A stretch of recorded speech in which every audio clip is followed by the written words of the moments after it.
So the man who's the champion of Alpe d'Huez is Marco Pantani. Now, can he do it all again? We stay in the Alps as we move on now to Courchevel, a place we haven't been before. And the party set to continue in the Alps today with three major climbs. They start with the Col de Glandon, they go on to the Col de la Madeleine, and then they finish here at Courchevel. It's a climb never used before in the Tour de France, and I think it's as hard as the climb of Alpe d'Huez itself.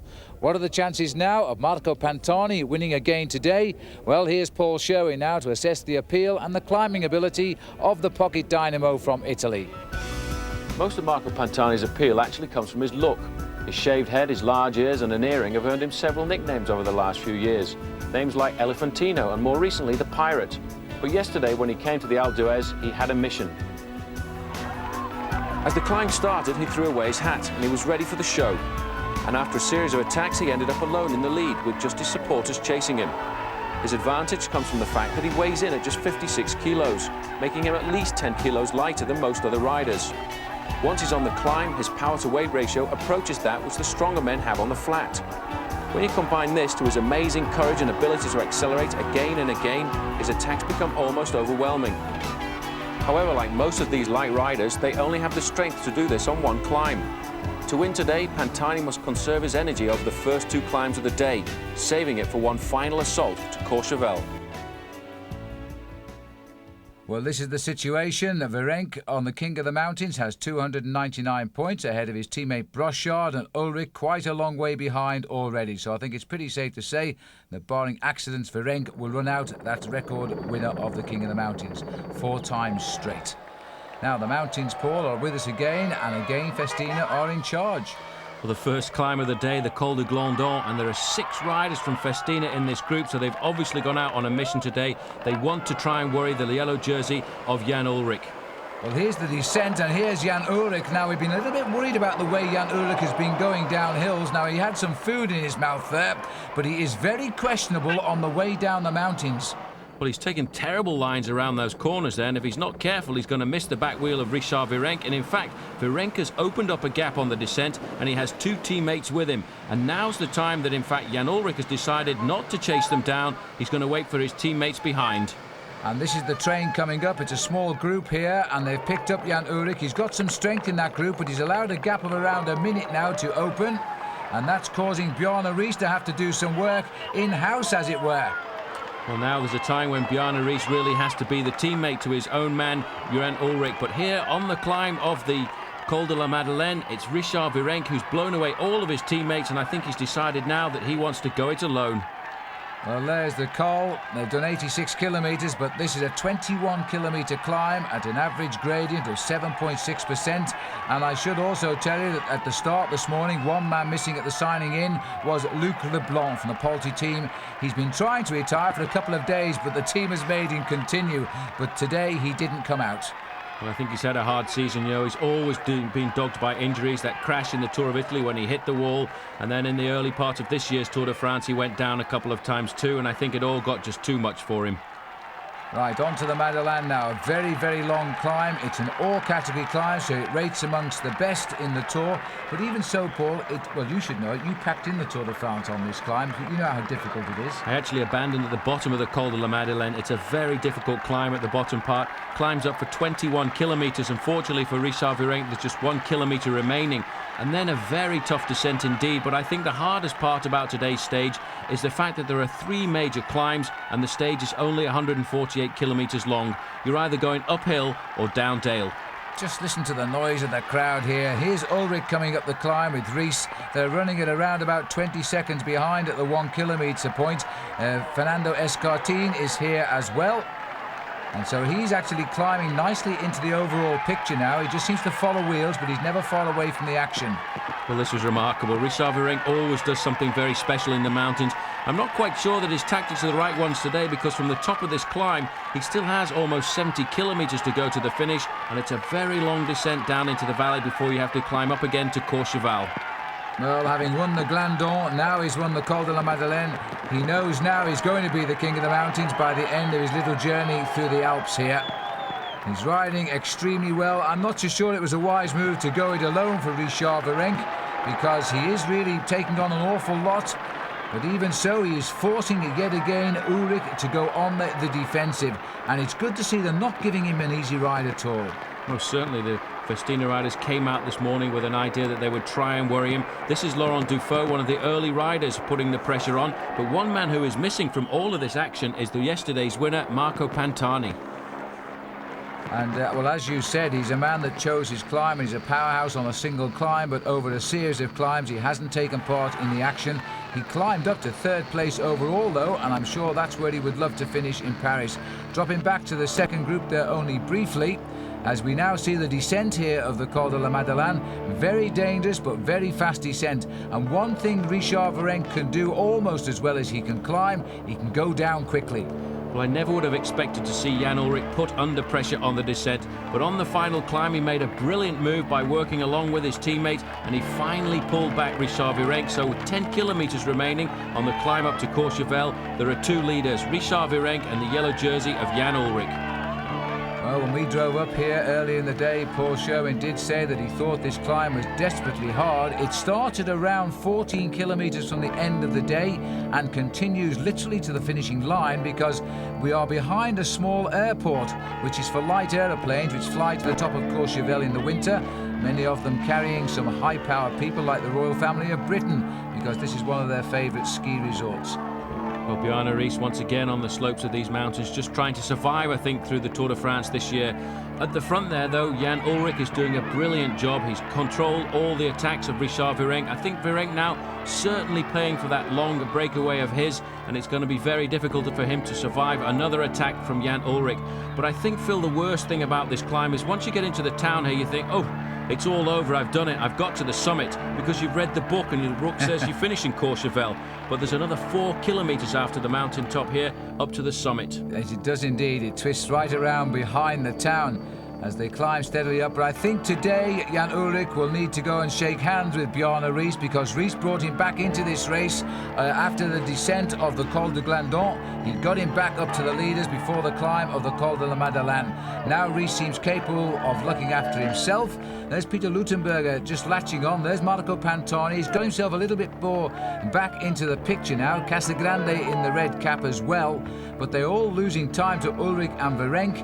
And there is Alano too, so he's having a little bit better of a time in the Alps compared with those of the Pyrenees. Well, I think the repetitive nature of all these very big climbs really has been too hard for the pure climbers of the Tour de France. The two men at the front, they look quite comfortable, and once again Escartin now setting the pace, trying to pull himself back into the race, because he in fact is looking to finish first Spaniard in the Tour, but he's not making any inroads into the lead of these two men.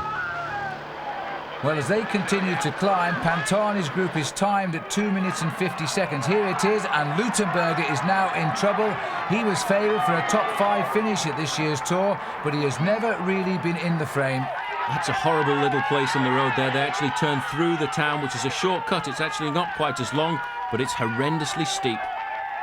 Now we're outside the town with the two leaders. Very soon we should catch a glimpse of the little airstrip lying up by the summit of the climb. Ullrich will feel very content with the way the race is going now. He's got himself nicely ensconced behind Richard Virenque. Virenque doing a lot of the work, and happy to do so, I think, now, because he's consolidating his second place in the Tour. Well, it's remarkable how this Tour de France is turning round and round about, because yesterday it was the day for Marco Pantani and Virenque was dropped in the climbs. Now it's the other way round, but as always in the climbs, Bjarne Riis is suffering. The victory certainly must go down to these two men, unless Fernando Escartin can do something very special. 5 kilometres remaining for the group with Marco Pantani. Bjarne Riis also finding the pace a little bit too hot now, as Escartin has decided it's time to come out of the shadow of the wheels and do some racing for himself. He's now gone clear of everybody else. Escartin will now be the third man on the road, behind these two who simply can't go any quicker, and they seem to be matched pedal for pedal. Well, Escartin really has been a great rider. He won the Tour of Catalonia just before the Tour de France here, riding very well indeed. He's got the form to come to the Tour de France, and he's looking for what for him would be a podium position, a place in the top 3.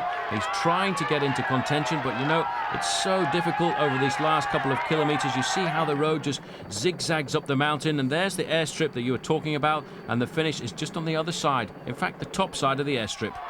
Right round the hilly side of it, I'm afraid. But now Richard Virenque continues to set the pace. Oh dear me, well that's how you're not supposed to support the riders in the Tour de France. As we come up towards what will be the last kilometre pretty soon, there's the runway off to our right. They land the planes uphill, so they stop pretty suddenly because there isn't much of a runway up here. Richard Virenque still climbing with energy, still climbing with a lot of emotion, forcing himself to set the pace at the front, and always Ullrich looking comfortable, sitting down in the saddle, climbing with the power that's coming from the lower part of his back and his thighs. He really is a powerful man. I think he's managed to convert all of this power to weight ratio into a climbing ability, but the fans, they're certainly going wild. They found the way up this mountain because this road was closed fairly early on today. There's no other way to get to this point. And I should imagine tonight it's going to be blocked up as all the people and the race tour tries to get down. Ready for tomorrow.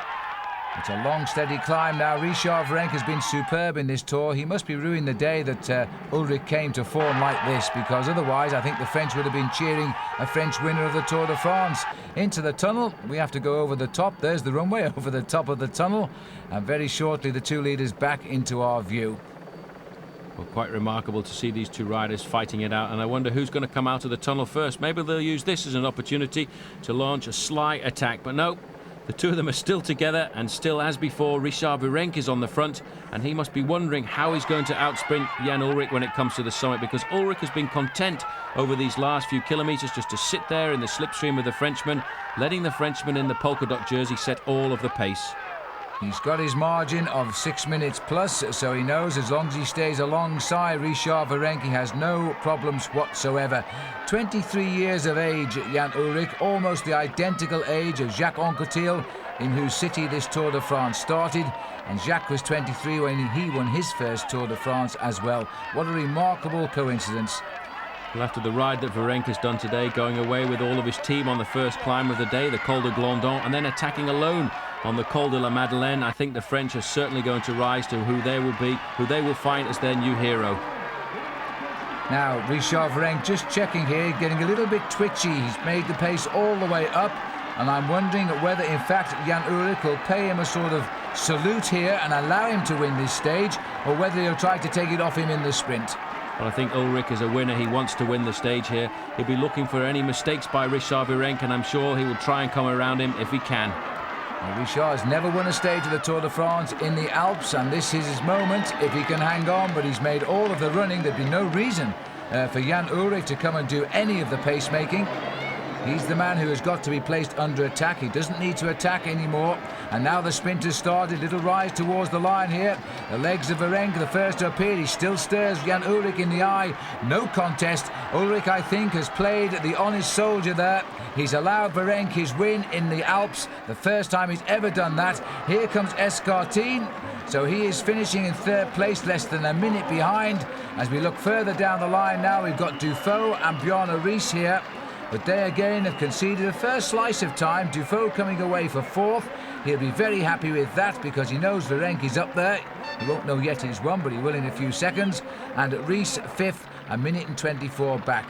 And so the rest of the riders coming in as they head up towards the line. You know, this has been a strange race today. Marco Pantani is going to finish in sixth place, and he will be over 3 minutes back. And so he might retain third overall, or he might in fact now concede that to Bjarne Riis. Number one, now it either means number one for France, number one in the Alps, or number one this tour for Richard Virenque. But there's the result. Ullrich second, Escartine, Dufault, Riis, and Marco Pantani gets the sixth place. Now, the overall situation is that Riis does come up into third place and Pantani drops to fourth as we stay in the Alps now and continue to Morzine. So far, they haven't been able to crack the German phenomenon Jan Ullrich. After 2 days tracing the stunning mountain roads of the Alps, which have rarely looked better, Ullrich has taken everything thrown at him. Yesterday, was there a slight chink in his shining armour? Perhaps. He couldn't descend with the best. Well, today, the vicious climb of the Col de Jouplan is followed by 12 kilometres of downhill. It's a technical drop to the finish, calling for great skill. Ullrich must stay alert now. Overall, the battle is still intense between Bjarne Riis and Marco Pantani in the race for third, while Abraham Olano and Fernando Escartine are also engaged in a battle for fifth. So Jan Ullrich is still looking good to become the first German rider ever to win the Tour de France. But of the tens of thousands of spectators who stand by the roadside every day, well, not surprisingly, their pin-up boy is French. Richard Virenque. Virenque. Oui, Virenque. Virenque. Oh, Richard Virenque. Richard Virenque. C'est Richard Virenque aussi. Virenque. Allez, Virenque! Allez, Virenque! Allez, Virenque! Virenque, c'est le meilleur, c'est super! Il va gagner! Well, Virenque or Virenque, even the French don't know how to say his name, but either way, he climbs pretty well. And he is very, very popular indeed this year, and this, Paul, is an absolute killer of a stage. A very tough stage indeed, but one which is normal for the Alps because it goes over some magnificent climbs. And Laurent Jalabert, he's trying to be the first to go over most of them. The first col, the Col de Tamier, is followed very soon by the Col de Forclaz, then the Col de Croix-Frie, finally the Col de la Colombière before the riders drop down into Cluse, and that horrendous climb, the final one of the day, the Jouplan. And this is the Col de la Forclaz right now, and Laurent Jalabert, he got clear on the ascent of the Col de Tamier, which came at 62 kilometres. Virenque was second over the top there. He led over the group 2 minutes and 5 seconds back. Jalabert continued over the Col de la Forclaz, and on the Col de Croix-Frie, he is still ahead and going very, very well. It must be a suicide mission, Paul. Virenque leads this group over now, 1 minute and 31 back. Well, it's a strange move to see the man who's the #1 cyclist in the world going out on a long breakaway. I think that just the fact that he's done this is the fact that he just cannot win a stage. He's being pulled up now by the Festina squad, and once again, Richard Virenque trying to take over the lead on the Col de la Colombière. But look who's there, Bobby Julich. And Julich has got second place there. He's come right to the fore on that climb. Udo Boltz went over in third place. We're looking now towards Morzine and the climb of the Col de Jouplan. And this is a real tough climb. Well, this is the top of the Côte de Châtillon, a little climb just before the Jouplan. And in fact, this is Andrea Perron and Kevin Livingston. So the Americans having a very good finish to the Tour. And what happened was Perron attacked, Livingstone went with him, 31 seconds at advantage there over Richard Virenque and Laurent Brochard. The clouds are coming down. They're in fact on top of Morzine and Voriaz there, which is high above the actual finish today. We are now on the start of the Jouplan, and again, Paul, the little man who's stayed hidden all day, has gone for this like a rabbit. Well, that's amazing. Yesterday he got blown out in the big mountains. I thought he was over. He'd probably recuperating from the accidents that he'd had. He'd come back in the Tour of Italy. He'd crashed again. He rode superbly on the Alpe d'Huez, and I thought maybe that was it. But Pantani, well, he's certainly back. Well, he's making his move. He's got to make it early on because it's a long climb. But as we said earlier, you've got this long 12-kilometre descent down to Morzine to the finish. And Pantani can descend pretty quickly, but he'll want any time gaps on the way up. And he's found his acceleration here. Now, it's been a rough ride all day for these riders. Pantani has done absolutely nothing but follow the wheels, and now he's making his attack. But you could almost regard this stage here as a mountaintop finish because they've changed the descent off the Jouplan here. The finish used to be 20 kilometres away from the summit, and today it's merely 12. And that's down to the different way they approach Morzine now as they bring them in round the back instead of right round on a big loop.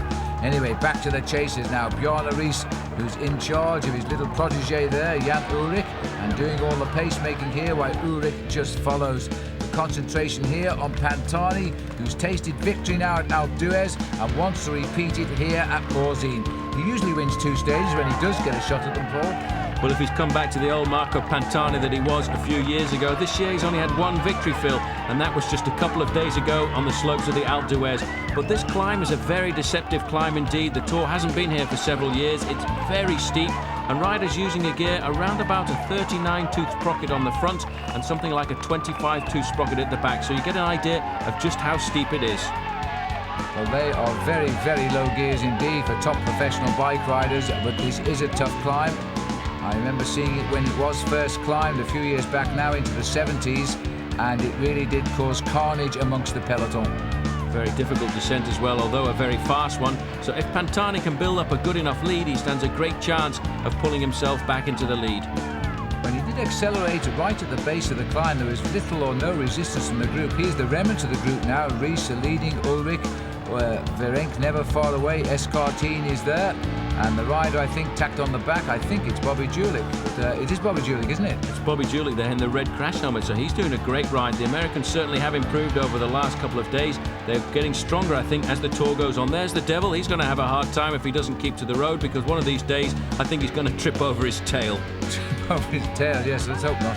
There's the saddle of Marco Pantani, the yellow saddle, but it doesn't match the jersey yet. But he'll take a little bit more time out of Jan Ullrich, who is still this race very much under control. He's got Jan Ullrich, no less, keeping the pace and limiting the gains of Pantani on the climb. But now it looks as though Rees has fallen to the back of this group. That might be the first sign he's now taking the pressure, as in fact Virenque is the man applying the tourniquet.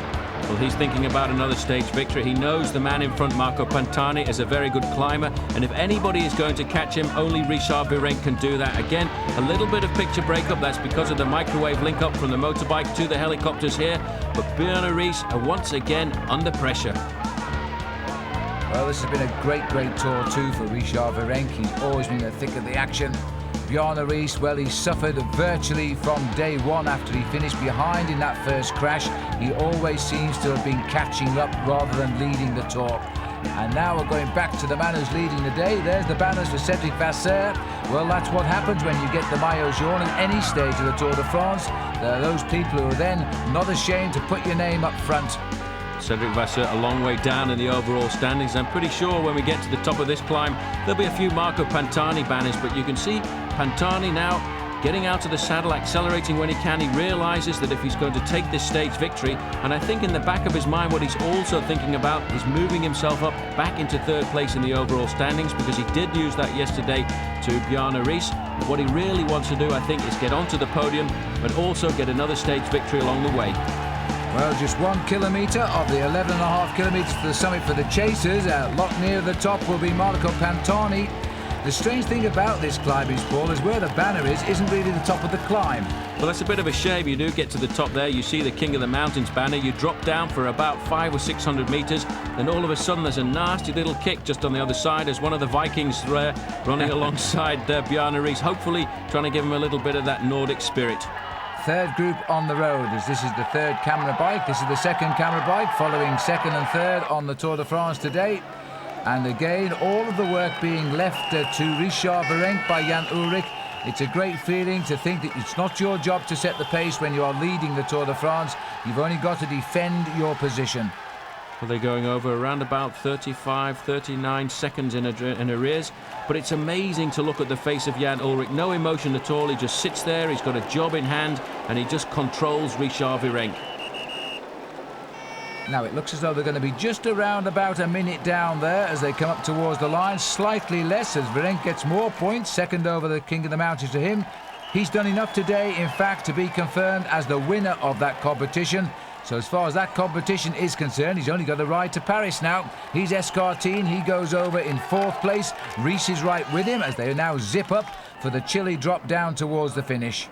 But what a position. Look at this, Marco Pantani right over the back of his saddle there. Because he doesn't have so much weight, he has to make himself as aerodynamic as possible to try and keep his speed very high. And once again, in second position there, Richard Virenque chasing, and Jan Ullrich there just backing off a little bit, I think trying to imitate the style and the lines that the Frenchman is taking around the corners. Very narrow descent this, and you've got to stay vigilant. It's tricky. There's some very sharp bends here. Pantani is absolutely flying down. See how steep it goes down now. It is a very steep climb. There's 5 kilometres to go. That's 3 miles to the finish. And Pantani is actually still pulling time out of the others on the way down. I'm not surprised the way he's going round with these corners. You see, not using the biggest gear. The interesting thing about a descent there, as once again Ullrich is off the back of the pace that Richard Virenque is setting. Virenque, in fact, not only is he attacking Ullrich on the climbs, but he's now decided to attack him on his weak spot, which is on the descents. But you know, Jan Ullrich is nobody will ever say he's had an easy ride in this year's Tour de France, thanks to Virenque and some others, because they've always put him under pressure. They've tested him at every opportunity. We keep forgetting he is only 23 and a half years of age, and he's still a lot to learn. He's only ridden the Tour de France twice, and he's finished second so far, and it looks like he's on course for his first victory now.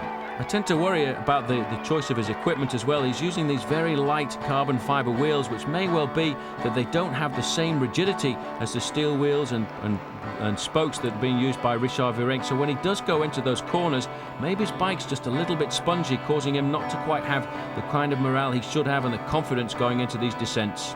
Well, you're right in that respect. He certainly doesn't have the same confidence as Virenque. I think that was the 2 kilometre to go banner. We've just shot under here. All the cheers for Marco Pantani, who continues to fly off the Juplin and head down into Morzine. Another town here in the Alps, absolutely packed with people. They've been queuing to get into the town for hours, and I never cease to be amazed how the police clear these roads like this with just about an hour and a half or so to go to the arrival of the Tour. I'm not sure if it's by perfect planning or whether it's just Gallic luck when it comes down to getting all the cars off at the last possible moment. But here still the chasers, Richard Virenque and Jan Ullrich. And Ullrich really does seem to be pushing himself just a little bit to try and stay on the wheel of Richard Virenque. But Virenque, I think, is going to fight this man all the way to Paris. Well, here is Morzine now, as we're in the 1 kilometre to go. A huge crowd waiting to welcome Marco Pantani, who's going to get his second big stage win of this Tour. And you know, he might reclaim back that 3rd place overall, which was taken off him the other day by Jan Ullrich. Well, I'm sure that's in the back of his mind, but at the moment all he's thinking about is concentrating on getting to the finish, down in an aerodynamic position, as aerodynamic as a little climber can get, I suppose, as he comes into the town. That's the town square, normally devoid of people. Now the final little kick up to the finish line, and Pantani's going to make it number 2. And this is a new finish for the Tour here in Morzine, and they've done well to find one so good in this town, which is full of narrow back streets and is usually very, very busy. But now they welcome again an Italian conqueror of the Alps. And the Alps too, by the way, yes, they run through Italy too. As he comes up now, Marco Pantani is going to take his 2nd stage win. He's going to gain a few more seconds, and it may be minutes over Jan Ullrich. We've got no time check at the moment, as Pantani prepares for the victory salute yet again. The little man won 2 stages last time he rode the Tour de France, and it looks like he's going to match it now with 2 stage wins, both coming here in the Alps rather. His last victories were in the Pyrenees. A win for Marco Pantani, 5 hours and 57 minutes today. Another long day in the annals of the riders of the Tour de France. Here's the race for 2nd place, Paul, and Virenque is still dangling in front of Ullrich. Well, he won't give up. He goes into all of these corners flat out, just hoping he can put a little bit of pressure on the yellow jersey. They're inside the town now. They're looking for the town square. But every time Jan Ullrich manages to bring himself back into the slipstream of the Frenchman. But I think he's going to pay for those efforts over the next few days, because since the start of this Tour de France, he's either been riding at the front or he's been chasing down Richard Virenque. Well, it's a familiar scene. This is like a reenactment of the finish at Courchevel, and still leaving Virenque looking at the man behind and hoping he's not going to put in a sprint to take the 2nd place off him. And I don't think he is. He's come right onto the shoulder, though, of Richard Virenque. But as Virenque just winds it up a little bit, there's no sign of Jan Ullrich really digging for those pedals. So 2nd place, another formality at the end of the stage for Richard Virenque. He's the man that's done all the work, and I think this is the way Ullrich says, I'm happy with 3rd, you've got nothing on me, you've gained no time, and I'll stay right here. He allows the Frenchman his moment in front of his home crowd. Immensely popular this year. Richard Virenque gets 2nd on the stage, Ullrich takes 3rd. The gap, 1 minute and 17 seconds chipped off. Here's Bobby Julich. Well, a great ride by him to stay with these leaders of the Tour de France. Francesco Casagrande on his shoulder, coming round the outside, looks like beat Zeberg. Well, Bobby's not going to get 4th, but he's put in a great ride this afternoon. Phil, I think that's Zeberg getting 4th place, Casagrande 5th, and Bobby, he's going to be happy with 6th. And there, coming over the line, is Jan Ullrich, just about 2 minutes and 5 seconds down for him. Well, Hannibal crossed the Alps with the elephants, and in fact it was an elephant who won today. Elephantino. Marco Pantani was first home at Morzine. So he won the stage, but he didn't win the yellow jersey, but he won't be too worried about that. He did take more time out of Jan Ullrich, and not many people are doing that. Pantani beats Richard Virenque of France, so Italy gets a 1-0 victory over France there. Jan Ullrich 3rd, Zeberg finishing 4th. Overall, Jan Ullrich maintains that big lead of 6 minutes and 22 seconds. He's aiming at the winning margin now, by the way, of Pedro Delgado, who won by 7 minutes and 13 seconds back in 1988.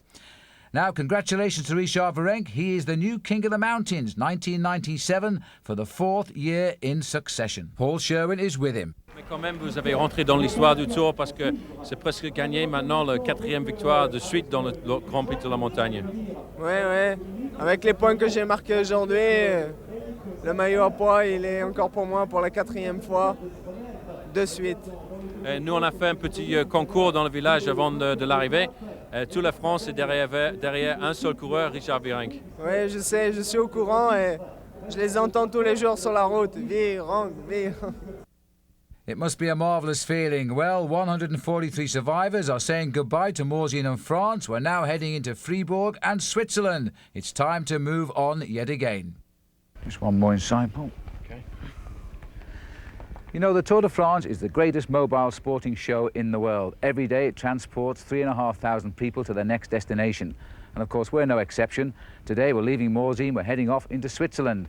But we're leaving behind us here 3 marvellous days in the Alps. 3 days which have left us with great sporting memories and great scenery.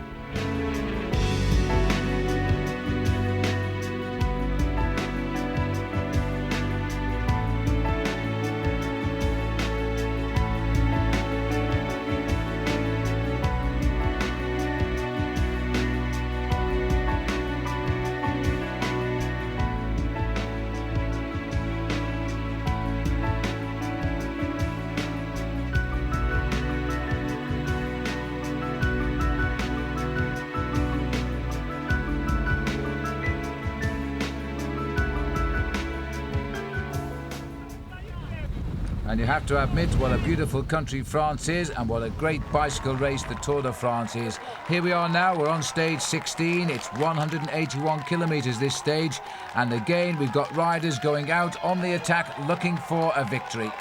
Well, that was Pierre Bon and Frank van den Broek trying to go clear and be the first riders to get into Switzerland because this is the Pas de Morgin. Looking very comfortable, though, in his polka dot jersey, Richard Virenque. He knows he's got the King of the Mountains competition sewn up, but I think in the back of his mind he must be thinking about this final climb of the Tour de France, the Col de la Croix, because 1 or 2 riders, I think, don't expect it to be quite as hard as it's going to be.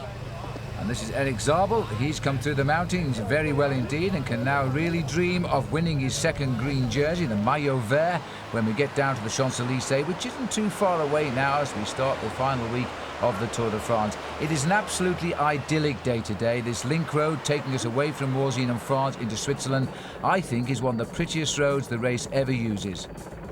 This is the Col de la Croix, and already the rider's starting to put the pressure on, and the pressure coming from Marco Pantani. And I think what he's trying to do, really, Phil, is get rid of Jan Ullrich, because he can feel if he can get a big enough gap over Jan Ullrich going into the final time trial, then the podium and 3rd place in Paris is certainly going to be for him.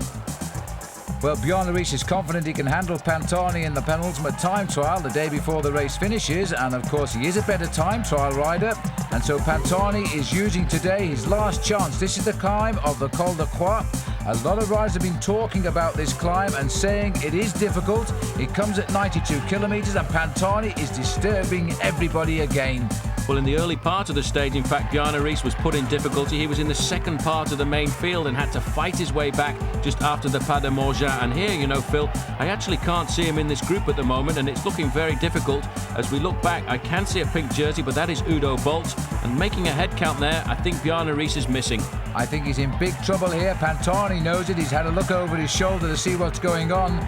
He's got the 2 boys who usually stay together, Virenque and Ullrich. They're riding quite solidly. And tacked on the back is Udo Bolts. Escartine is here as well.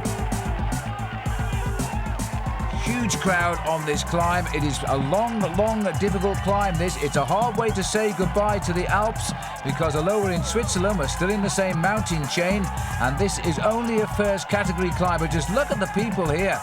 Well, it's interesting to see one man in the lead group here. In fact, it's Frank van den Broek. He was in that early breakaway of the Pas de Morgin, and he survived the day. And if he can just get over the top of this climb, well, he's in with a great chance of stage victory. But Jan Ullrich, wearing number 1, well, I don't think he's going to remember this Tour de France with a lot of good emotions. He takes the bottle there and a little bit of an illegal push off the hand as well, but the judges might turn a blind eye to that if they were present. but it's no doubt he is in difficulty on this climb. He's not enjoying the climb at all. There are rumours beginning to circulate amongst the riders that he is quite ill, but even so, he's still in the Tour. Well, this is the leading group of 7 riders who formed on the slopes of this climb. Leading them over, in fact, is the Spanish rider, Gonzalez. And just behind there, I think it was Stefan Erler and Tocznik. They were the 3 boys over them. Tocznik is the champion of Austria. He's the watchdog today for the Telecom team. And there's a fine piece of artistry out on the highway. Remember, we're on the Swiss side now, and they still love the Tour de France. Now, these riders are climbing the col, and they're running it just on 2 minutes behind that leading breakaway, which was going clear on the climb of the Pas de Morgin, and is still clear. But Rhys now is in terrible trouble because he's almost 4 minutes behind the leaders on the climb. Look at the state of Bjarne Rhys here. Well, I think his concentration has gone. He felt, in fact, that the Tour de France was over once he got to Morzine, and I don't think he thought about this climb of the Col de la Croix being anything but just a simple formality.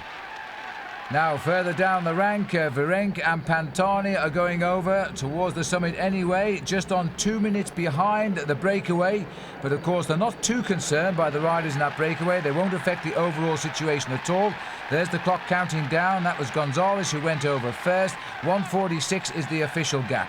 But they have put, in fact, the yellow jersey into a little bit of difficulty over the final kilometre here. He's got Udo Bolt to help him, but he's going to have to do something special on the downhill, and we know over the last few days that's certainly not been the area where he's been very good. Well, he's looking for about 15 to 20 seconds as they make their way down. Pantani and Virenque are superb descenders in the style of the old and great Greg LeMond. When he won his Tours de France, he was a good descender as well. Well, it takes a lot of nerve and a lot of courage and also a lot of concentration to go down these descents as quickly as that. But you can see a little bit of panic there for the yellow jersey, trying to move forward in the line. He realises he has to do something to try and pull the Tour de France back together, because at the moment, Phil, apart from Tocznik, who is in the front, and Udo Bolt, who's alongside him, there are no Telecom riders anywhere near to help him out. So the chasers are regrouping. They've got the leaders to catch. And as we say goodbye to the Alps, let's join Gary Imlach to remind us what we've left behind. You know, while the riders were pounding out the kilometres towards Alpe d'Huez the other day, we were engaged in an endurance test of our own, a day in the thick of the crowd waiting for them on the mountain. Ladies and gentlemen, welcome to Alpstock.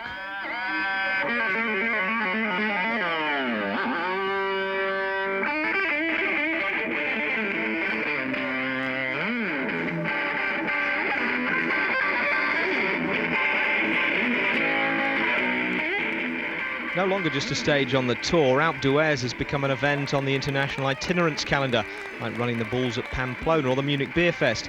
And it combines elements of both. This year, the multinational crowd was swelled by the Danes. Bjarne Rhys didn't play the Alpe on his 1996 European Tour, so this was their first chance to catch it live. Rhys is the best! The atmosphere is incredible. Music, dancing, fantastic. Crazy, totally crazy. I haven't seen anything. We was in Andorra, it was not a bit like this. This is totally insanity. The place seems to have been taken over by Danes. Millions And mad Italians as well. Yeah. I think if you're a burglar, you should get yourself across to Denmark just now, because all the houses are empty because they're all down here. There's thousands of them.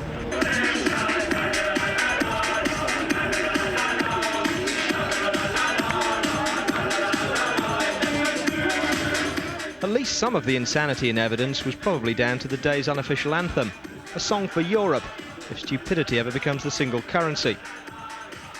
For the crowd, it was an endlessly versatile number, equally suitable for encouraging passing cyclists,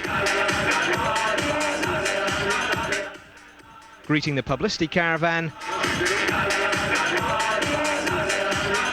or marking the departure of one of their mates in an ambulance.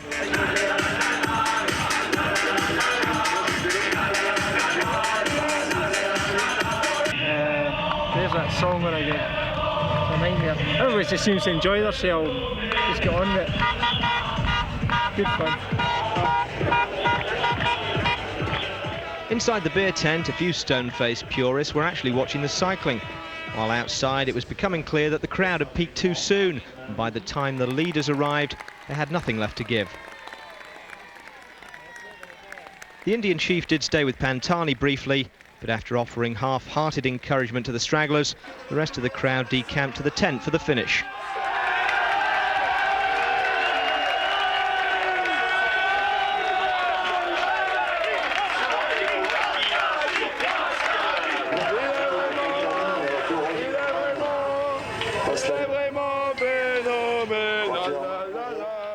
Race over, there was one last airing for the song that's probably #1 in Denmark, Luxembourg and San Marino as we speak. Then began the mass exodus, with promises to meet in Munich or Pamplona, or maybe next year on the Alp. Well, that's certainly the place to be if you want to feel the full atmosphere of a visit of the Tour de France. Well, the race has regrouped at the front now, but Jan Ullrich is not with them. He is wallowing some 4 minutes behind, Paul. Well, that's quite remarkable. I don't think you would have expected that on a nice little road into Switzerland, because, you know, he did feel that he was going to get third place in the Tour de France when the final time trial was around Disneyland, but I don't think he would have expected to have lost as much time as he has done today. He didn't count on a rather active Marco Pantani, who made the most of that last big climb, the Col de la Croix. So often when the big climbs are at the beginning of the stage, they don't mean too much. But this particular day, it was the last serious climb for Pantani to go to work on. Now he's in the front group of some 23 riders, and he's distanced Rees, and there he is. He doesn't look very happy at all. He's not got any mates in this group with him to try and pull it all back together. And I really do think that he lost concentration. He felt confident. We're going up to Paris will be an easy job, but he's going to lose an awful lot of time before the finish here in Freiburg. Well, there is the front group, and all the men that matter are here. All the regular leaders of the Tour de France at least have found their way up into this group. And Pantani, the troublemaker, is still using his team to keep the pressure on. He now wants big time over Bjarne Riis. But Abraham Alano's team has come to mix it at the front as well, because he's thinking that he too can close a little bit of a gap on the podium, and he may well be able to do something special and dethrone the little climber Marco Pantani in that final time trial. So for the first time, we're really seeing a very strong and dedicated Banesto team. So two teams driving with just cause now at 5 kilometres to go. Banesto and Mercatoni Uno. There's Jimenez, the champion of Spain, passing through. And these are the riders now of Banesto who are really driving this race on, working for Alano instead of, in years gone by, Miguel Indurain. Well, this is the final little climb just coming into Freiburg. Roberto Conti on the front here, and I would think if any man felt confident, now would be a great place to launch an attack, because this climb then just drops straight down into the finish, and at 3 kilometres to go, and it's an ideal launch pad. There's a little bit of a nasty right-hand turn when we go under the railway station, with about 1 kilometre to the finish in Fribourg. It's another town which hasn't seen the Tour de France. It's got a lovely wide finishing sprint once you have got round that right-hand bend. And so a rider who's prepared to take a little risk could steal the show here. And having said that, now it looks as though we've got one rider having a dig. Is this Kepi Gonzalez?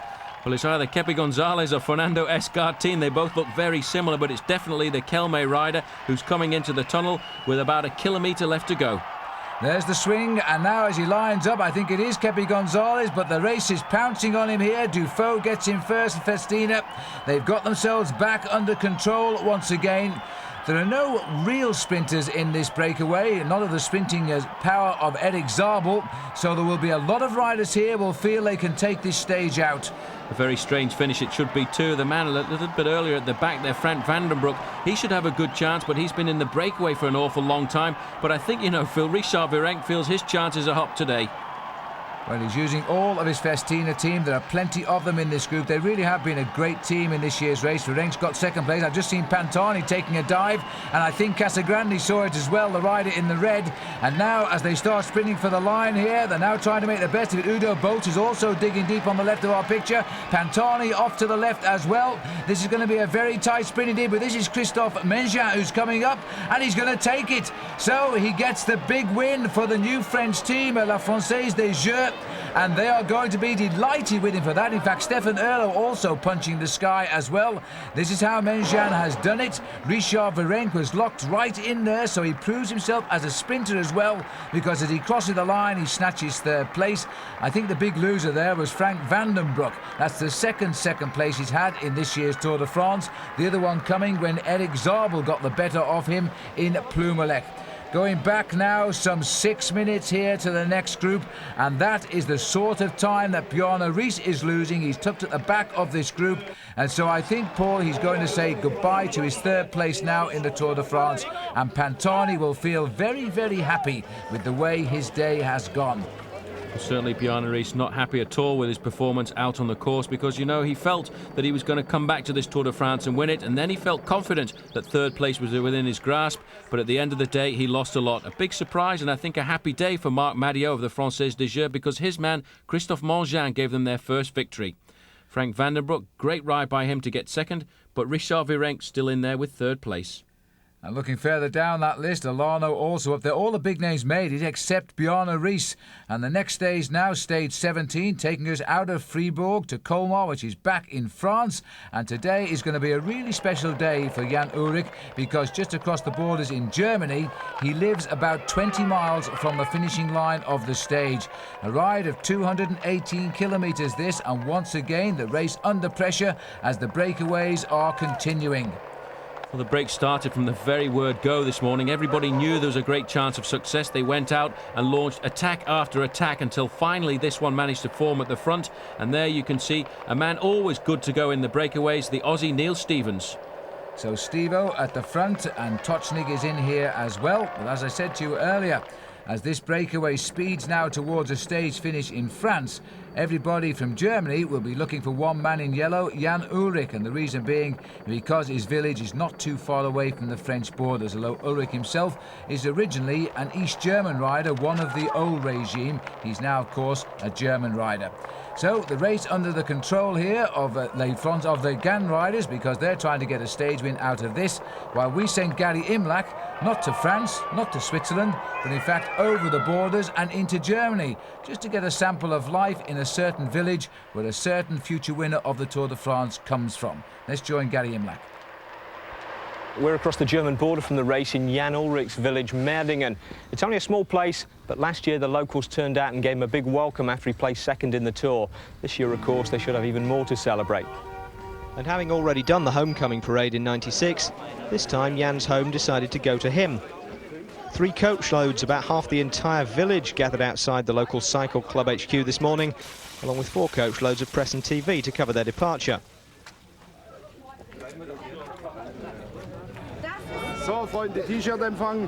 Guest of honour was his mother, who'd made the journey from the family home in Rostock, along with most of the family. Das ist my brother, der Martin. Der hat sonst eigentlich nicht solche Haarfarbe. Man bemerke mal, hat sich die Haare für den heutigen Tag gefärbt. Ist sonst dunkelhaarig. Ist nicht ganz gelb geworden, aber es sollte gelb werden. Es ist überwältigend hier. Ich komme ja nur gar nicht vom Platz hier weg. Dieser Empfang hier in Merdingen, und schon als wir ankamen hier, wir haben unser Auto auch ein bisschen geschmückt, entsprechend, dass man uns auch als Fans erkennen kann. Da kamen die Kameras, und ich meine, bis jetzt hat das hier auch noch kein Ende genommen. Es ist wirklich, ich weiß nicht, wie der Jan das aushält, diesen ganzen Rummel. Echt, also das ist wirklich sehr anstrengend, aber auch sehr schön natürlich. With a destination board reading Jan, get your foot down, the Ullrich convoy headed for Colmar, Jan's girlfriend Gabby having already gone ahead to avoid the media circus. When her boyfriend's racing, Gabby gets slightly less time with him than the Credit Lyonnais girls. But then Jan didn't get this far this fast by socialising. He started racing at the age of 9, which by the look of him could have been last year, and at 19 he was world champion. Die Fahrer kennen Sie, die weißen Trikots der Letten, ganz links das weiße Trikot von Jan Ullrich, dem Weltmeister. Meine Damen und Herren, eine Sensation. Well, I think you probably get the gist of that, and by becoming world champion at the age of 19, Ullrich was emulating the man who currently makes his bikes, a decent rider himself in his day. Jan Ullrich ist auch mit 19 Jahren Weltmeister geworden, wie Sie damals. Was halten Sie von dem Fahrer Jan Ullrich? Wird das mal ein ganz großer? Ja, natürlich schwer zu sagen. Die Zeit ist natürlich ganz anders. Aber ich denke, jetzt geht nicht mehr so schnell. Wenn man jung ist, muss man etwas länger warten, um an der Top zu sein. Ja, mich schweigt es natürlich schon mit so Leuten wie Eddy Merckx oder Dietrich Thur verglichen zu werden. Ich denke mal, mit 19 Weltmeister ist es schon gut. Aber ich will jetzt versuchen, noch weiter hochzukommen, sprich irgendwo Olympiade mal zu gewinnen oder bei den Profis wirklich mal die Tour irgendwie mitzufahren und gut zu fahren. Da arbeite ich drauf hin und werden wir sehen, ob ich dann wirklich so gut werde, wie die, mit denen ich verglichen werde jetzt. 4 years on from that interview and only 3 after turning pro with Telecom, Ullrich is living up to the comparisons. At 23, he's the same age not only as Merckx when he won the first of his 5 tours, but also Jacques Anquetil when he won the first of his 5. Anyone with a feel for cycling history and a few bob to spare could have done worse than put an accumulator on at Ladbrokes. Whether the long hours of training on the steep roads around Merdingham eventually rank him with the greats remains to be seen, but barring disaster, win number 1 is definitely in the bag. I warn you though, if he underlines that win with a stage win today, the cycle fans of Merdingham may feel compelled to give us a reprise of this. Oh, Jan Ullrich, du bist der Champ. Ja, das weiß doch jeder, der dich kennt. Richtig gut. Well, I guess it should be a win for Ullrich today, but here he is trapped in the main field at the moment, Paul, and that breakaway which contains Neil Stevens and Laurent Roux, they've got quite a way ahead now. And thanks to Bobby Julich, because I think the pressure he's put on the breakaway, well, that's going to stop us from hearing that song at the finish. Well, there's a relief to everything, I suppose. There's the gap, 2 minutes 50 seconds now. This breakaway really getting itself together at around the 70 kilometres point. Neil Stevens was first over the top of the Col de Pierre-Pertuis at 61 kilometres. Garmendia was just behind him. Uchikov, and there he is. He got across, and gradually it swelled until we finished up with 13 men out front. I think the main field today have laid down their arms because they're not too worried about what's happening at the front of the race. All they're worried about now really is getting to Paris without too many hitches. Well, that long straight road there doesn't help either. They couldn't catch a sight of the men. They're well clear.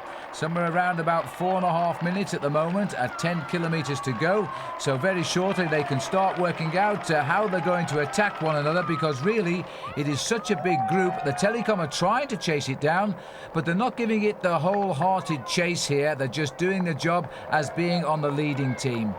3 minutes and 10 seconds is the gap, so I think with that 10-kilometre flag having gone by, they're not going to see these 13 riders in the lead, and it's going to be a very tactical finish, I'm sure, with riders from the Rabobank team there looking for a stage victory. And Bjarne Riis looking a little bit more composed today in the slipstream of his new leader, Jan Ullrich, and he'll be looking for all of his supporters at the finish line. But I don't think it's going to be another stage victory for Erik Zabel. He might have to wait for just a couple of days. Well, there are more chances for him as we're getting away from the mountains now. We go into the Vosges for the next couple of days. After that, it's flat road. But again, the attacks are being launched thick and fast. This is Peter Farazijn of the Lotto squad. He thought he could get clear, and there's been no reaction at all, so he may well have just timed it right. They're all over the road, but in fact, 2 riders starting to come across to the Belgian, so it may well all come back together once more. Well, this is what was bound to happen. The pressure would go on. They wouldn't take a big bunch of 13 men all the way to the line. Farazijn is one of the strong single-day riders in the Lotto squad. The Lotto hasn't had a great tour at all because, remember, they lost Jamaldin Abdou-Japarov very early on when he gave that positive drugs test. And he's gone from the tour, and they've had nothing to really shout about at all. The race is regrouped here. Tochnig is also mixing it in there. And another attack down the outside. Looks like a Festina rider having a go. That's Neil Stevens there going along, the blonde-haired Australian on the Festina squad. Switched over this year, having spent a number of years on the Once squad, and it looks very much to me, Phil, as if he's actually got the gap. Well, good for him. Neil Stevens is an opportunist. He's ridden at many breakaways. Remember last year when he overshot a roundabout coming into the finish at Villeneuve-sur-Lot? He was in a breakaway then, Paul. I think it was 6 riders. He blamed the mechanic, but really he went in too fast. He certainly did. He was trying to chase down Podenzana, who is riding in this Tour de France, riding for the Mercatoni Uno squad. But I'm sure going round these corners, Steve-O's thinking all of the time about that accident in that roundabout, because there is a little bit of dampness on the road surface here. Well, Podenzana actually is in this breakaway as well. And so there's a little bit of irony for you. Steve-O has gone. He's got 2 kilometres to go. It's a long way, but because that group is so big, they might hesitate just enough for Neil to get away. He's never won a stage of the Tour de France. He is really one of the nice guys of the sport. The big riders love him. He's such a workhorse. On Once, he was the #1 super domestique. He's come across now to Richard Virenque and Laurent Dufaux on the Festina. Again, he's done more than his lion's share of the work in this Tour de France. As Kamazin, the champion of Switzerland, tries to go after him, he may have left it too late. And Neil Stevens, well, I tell you what, if he won today, Richard Virenque and the boys would give him a great night out. Well, that's quite remarkable, you know, for him to go out there, because Festina have had a marvellous Tour de France. I don't think they were expecting any more stage victories, but Steve-O now being chased by his former teammate here from Once, Aitor Garmendia. But time's ticking by, and I think Steve-O's going to get it. I think even Garmendia knows he's not going to get across now. This is going to be a very emotional moment for Neil Stevens of Australia. He never gives up trying. He was once beaten into Montpellier in a two-man sprint by Rolf Sorensen. This time, though, the sprint is right behind him, and he has all the time in the world. And that's for the baby, which his wife has just given birth to as well. Neil Stevens is the champion today. He gets the stage win here in Colmar. And there'll be quite a long wait, I think, before the field comes in. And there he is, Neil Stevens crossing the line, all smiles. This is probably going to go down as one of the finest moments in the sport for Neil. He's been a pro a long time, around 14 or 15 years he's been a professional bike rider. I always knew that I was capable of getting up there and winning a stage. And today, when I was getting towards the finish, I just couldn't believe my luck. You know, I was feeling really good, but I wasn't really nervous at all. Once I got on my own, about 3 kilometres to go, I didn't take any risks on the wet corners with the zebra crossings, and I had enough strength to get to the finish. Now, with about 1 kilometre to go, you looked over your shoulder. Did you know you'd got it then? Yeah, once I got to about 400 or 500 metres out, I looked at the bunch who was behind me and looked at the finish. I thought, well, I'm closer to the finish than the bunch is to me, and so I thought I got this one, and I did the right things. I did my shirt up. I made a little sign to say thanks to my wife and thanks to my baby for putting up with me, basically. And it's a great day. It's a great day. And the main field are coming in some 3 minutes plus behind Neil Stevens today, although it won't make any difference at all to the overall classification.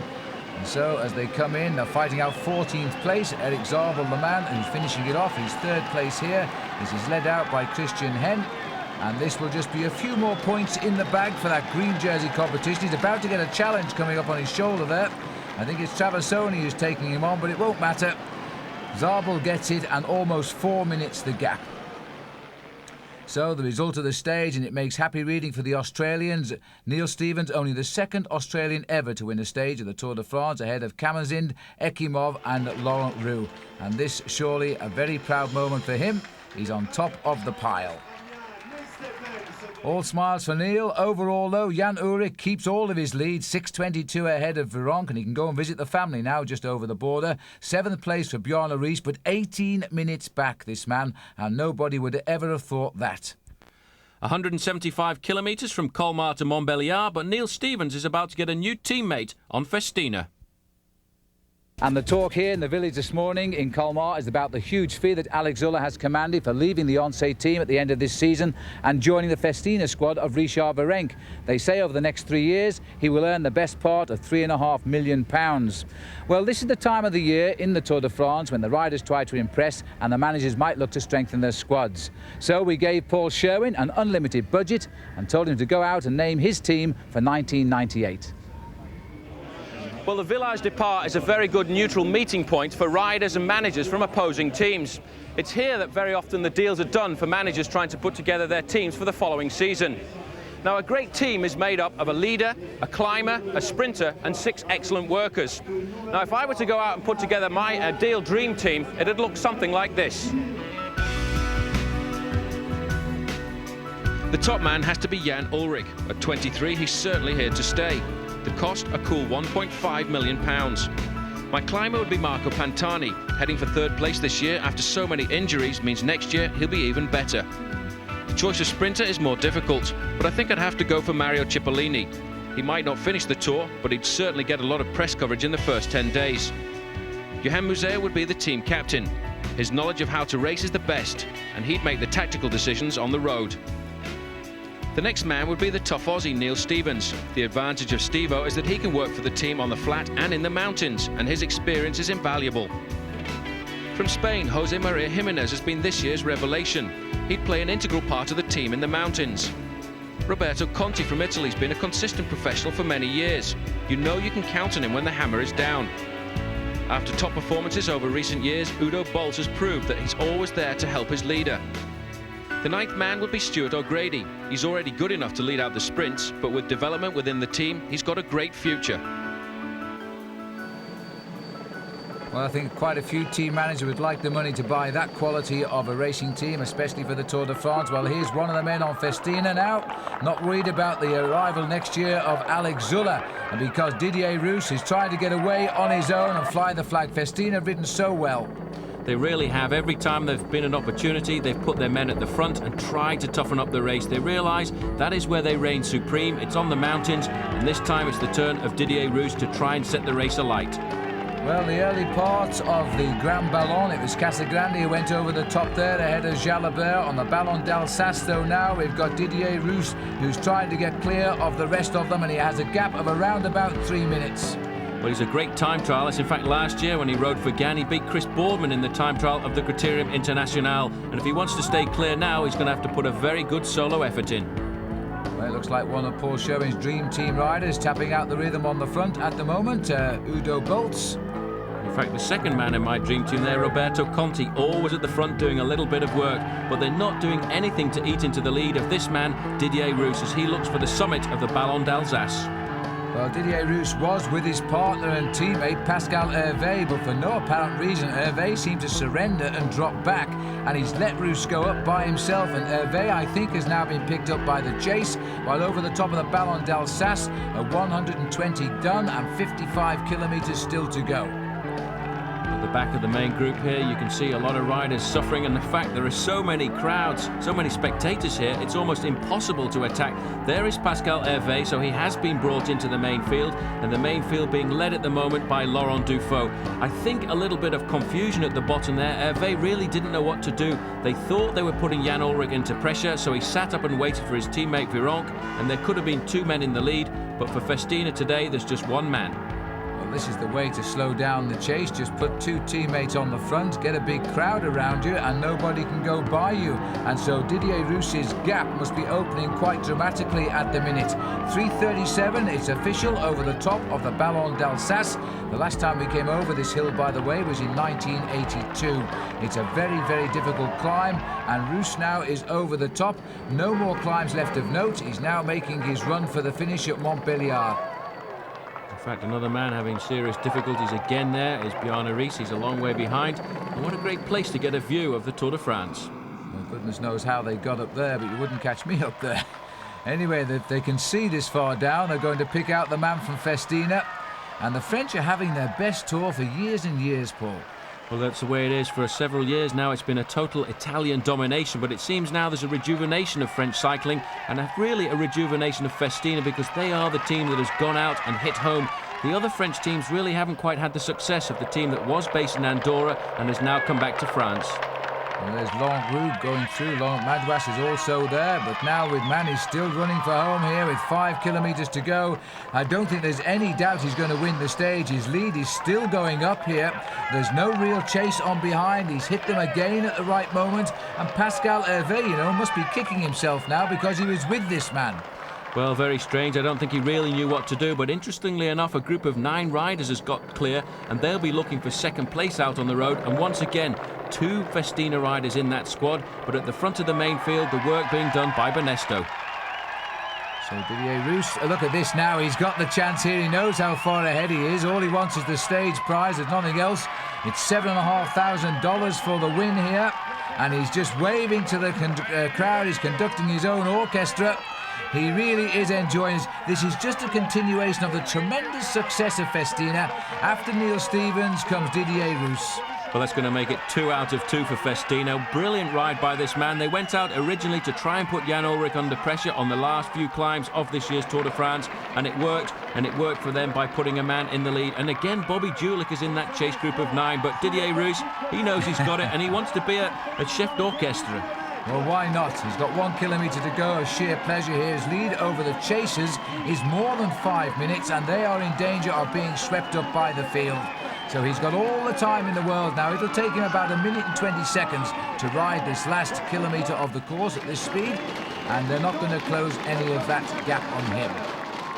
Well, I don't think he can believe it. He went out today with one mission, and that was to help his teammate Richard Virenque. But sometimes plans backfire, and it's backfired in a very nice way for Didier Rousse, because it's going to get him a marvellous victory as he comes up to the line, not even having to worry about how far behind anybody else in this race is.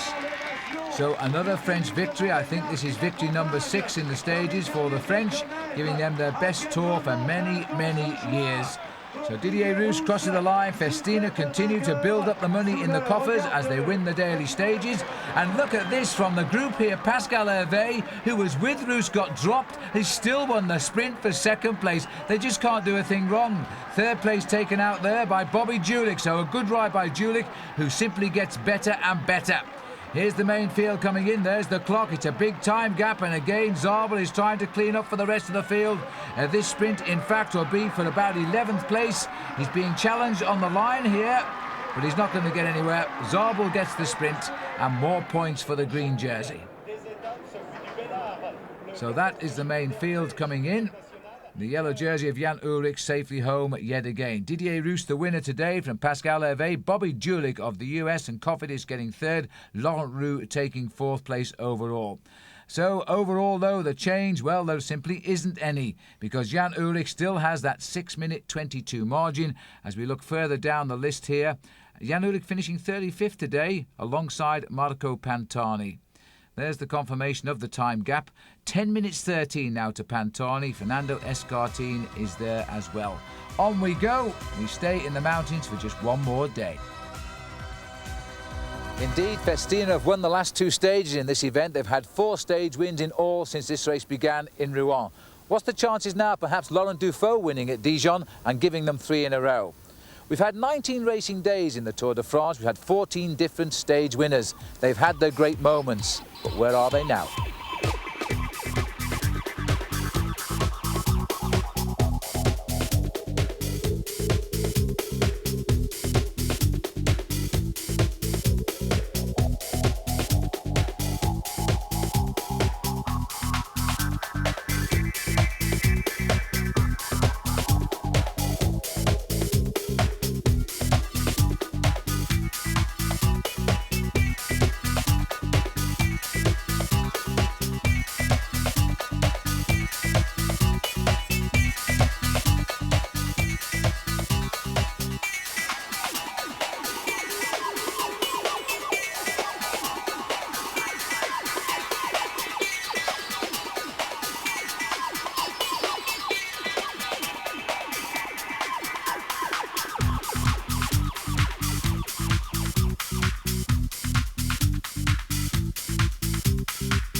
Sorensen here, not among the winners yet, at least, in this year's Tour de France, and we expected he might have been. He was the first Danish rider to win the Tour de Flanders earlier this year, the classic race.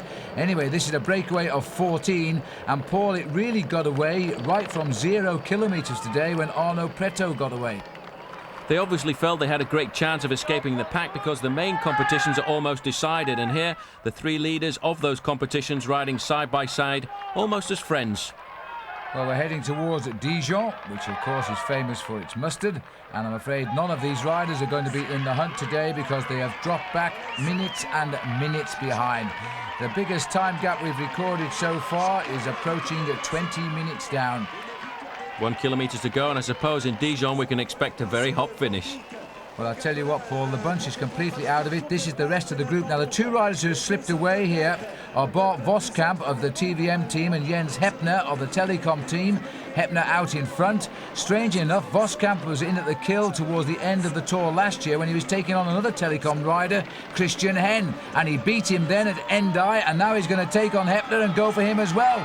As Bart Voskamp goes to try and get TVM a second stage, and remember they got the first one by a disqualification, and Jerome Blyleven was the winner. Now Voskamp has gone for the line. He's making a little move to the centre of the road, but now coming on his left is, it looks as though Jens Heppner. Oh, and they've clashed here. Heppner rode straight across the road. as they cross the line there. Well, Voskamp, I think, is the winner, but the way the judges are operating here this year, I'm not so sure. Here is the sprint now for third place, and it looks as though Traversoni is going to get third, and that will be Francois Simon of Gans who slips there in fourth place. Look at this, Paul. Really quite remarkable. In fact, I think if Voskamp hadn't been there could have been a serious crash coming up to the line. Well, in my opinion, Voskamp has done nothing wrong there. He's got the victory. If anybody's done anything wrong, it's possibly Jens Heppner. But let's go to Paul Schurin, because he's much nearer the judges than I am. He's right down in the finish zone. Well, Phil, once again, a pretty dramatic sprint, but the judges have gone round to their booth just to check the slow-motion replay to see if there were any infractions.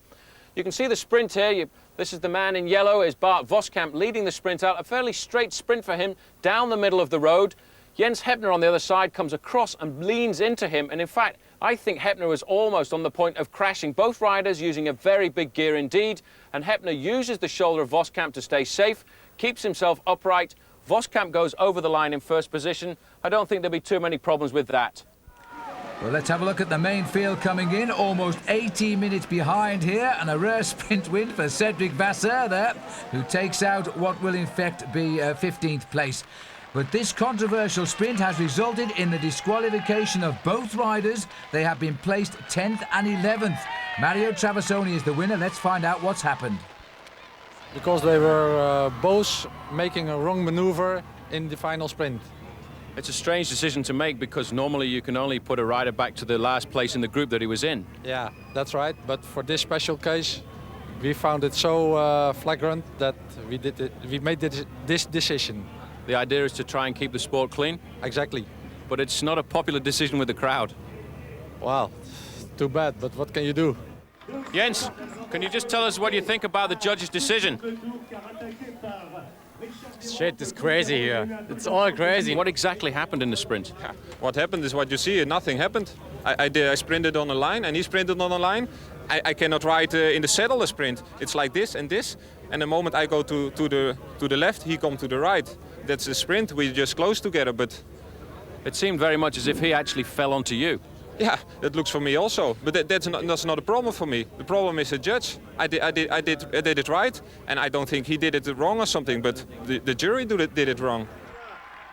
Well, I think one has to feel a great deal of sympathy there for Bart Voskamp. I think the judges made a great error. Anyway, they've given it to Mario Traversoni. He's managed to smile now, but when he was told, he couldn't believe it, because he finished in a group some 26 seconds behind. Anyway, it's made no difference, of course, to the overall situation. All of these riders finishing in that big bunch nearly 18 minutes back. So the time gaps now are the same as we line up for the last big time trial of this tour, 63 kilometres. We have now moved up the motorway to Disneyland. And here is one rider now trying to deliver a blow that might give him a fine overall finish. He wants to be the best Spaniard, Paul. Abraham Alano, and in fact he's imported that bike, the Pinarello, you can see there, based on the development of the Espada of Miguel Indurain, and a very fast and mean machine it is too. Signing in, we're getting used to seeing his autograph now as last man to come up in the Maillot Jaune as leader.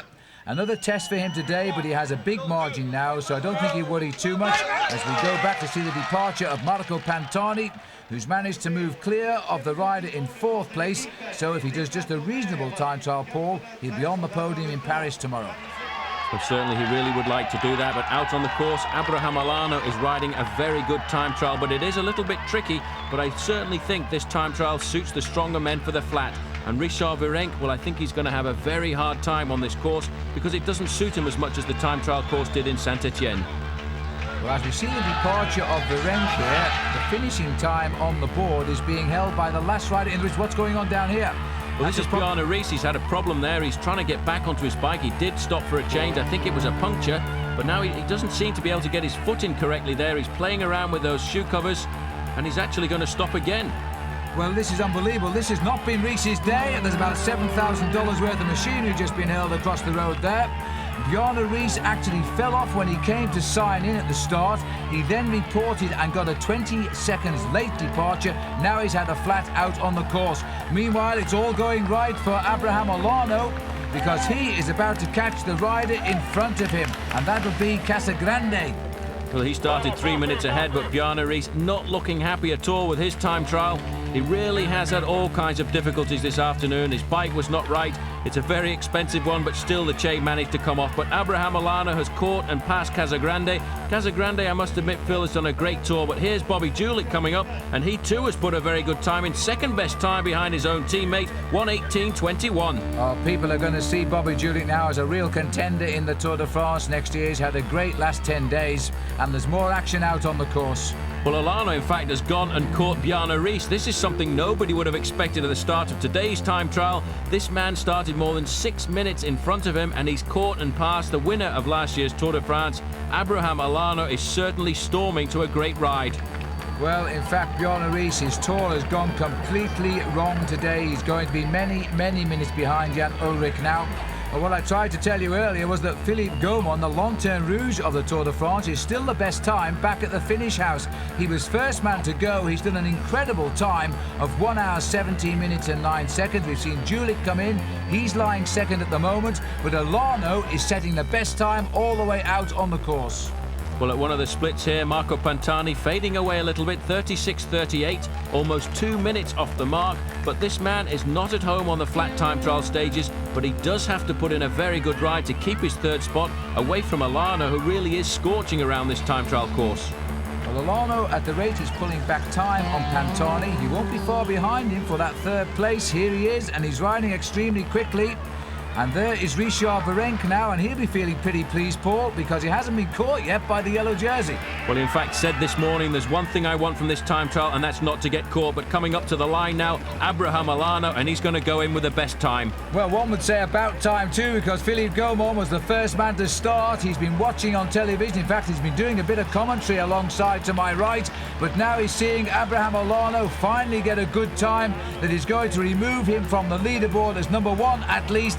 Olano, 1:15.57, is the new leader. He has produced what we all knew he could do. A great time. So look at Rees, a long, long way behind. 1:25 and only 88. Nearly 9 minutes, nearly 10 minutes down. Well, a good ride by Pantani. He'll be happy with that, I think. He's gone inside the time that he'd set this morning.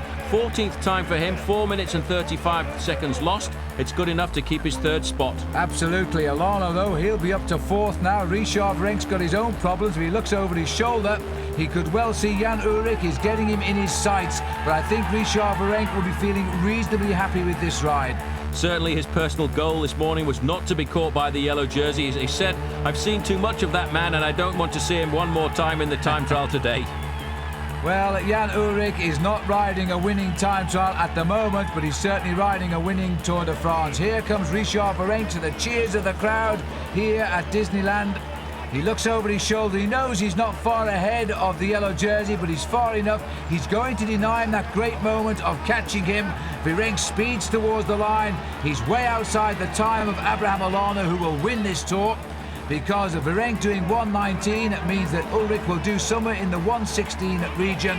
Virenque gets the 8th best time. It'll drop him down to 9th now as the Maillot Jaune comes up to the line, and there it's confirmed. It'll be a 1:16. Abraham Olano will win this stage of the Tour de France, his first ever stage win. Ullrich will take second place, and that is good enough. And so congratulations all round for Jan Ullrich here. You remember he won the final time trial last year. He took nearly half the overall lead away from his teammate Bjarne Riis. But today, Jan Ullrich has kept all of his overall lead. The margins now are big.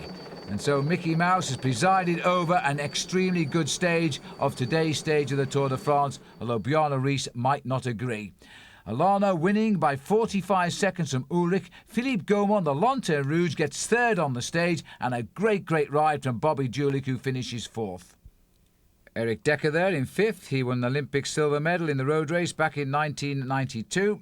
And he lost 2 minutes 39 today to Olano. Overall, of course, there is no change at all, except the gaps are even bigger now. Well, there is one change. Abraham Olano comes up to fourth. He claims best Spanish rider. Since 1975, the hallowed cobblestones of the Champs-Élysées has welcomed the chosen few to Paris. But for today, Jan Ullrich will not be attacked. He'll be allowed to enjoy his great moment.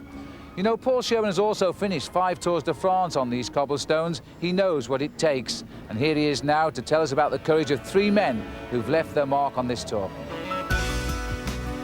Cedric Vasseur found his spirit in this year's Tour de France, and I know he'll never be the same rider again. His attack at the bottom of the final climb of Arcalis in Andorra was made by the desire not to lose his yellow jersey. Even though he knew defeat was inevitable, he still went down fighting.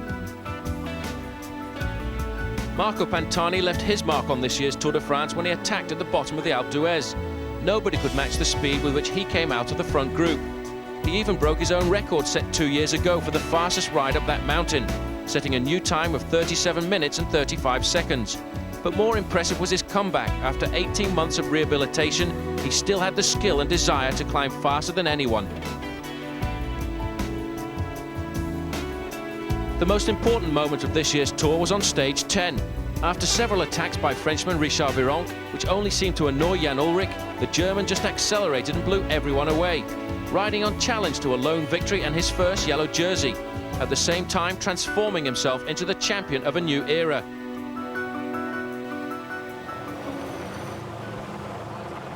And so this is the last stage now, and at the moment, Paul, everybody is enjoying a beautiful summer's day as we head towards Paris and the final roundup on the Arc de Triomphe from the Champs-Élysées. Even our cameraman here, Patrice, the pilot, in his Mickey Mouse outfit, as he escorts the race along the highway. There hasn't been a pedal turned in anger, has there? Well, normally on the last day it is a little bit more relaxed. Everybody just saying hello and goodbye for the last time because the Tour de France has been on the road now for 3 weeks. But once they get to the Champs-Élysées, Phil, then the red flag comes in and the race begins in earnest. Two ex-East German amateur teammates there talking to one another, Eric Zabel and Jan Ullrich, now about to win the two biggest prizes of the Tour de France. Jean-François Pecheur, once a rider on the same team as you, Paul, now talking to Eros Poli.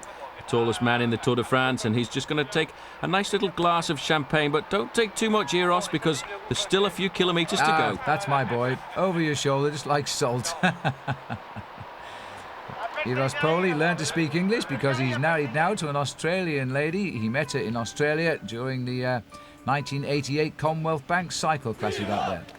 Well, this is the crowd that awaits. The Arc de Triomphe at the top end of the Champs-Élysées is ready. This great road in the centre of Paris completely closed to traffic. And, well, last year the support was all for Denmark. Now it's all for Germany.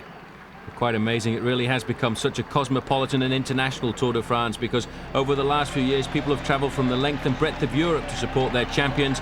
But as I said, Phil, once they're on the Champs-Élysées, the race is really on. Well, last year it was 8 circuits, so this year it is 10 circuits to make up 159 kilometres. And the riders now are in the streets of Paris. We're going through what will be the finishing line at the end of the last stage of the Tour de France.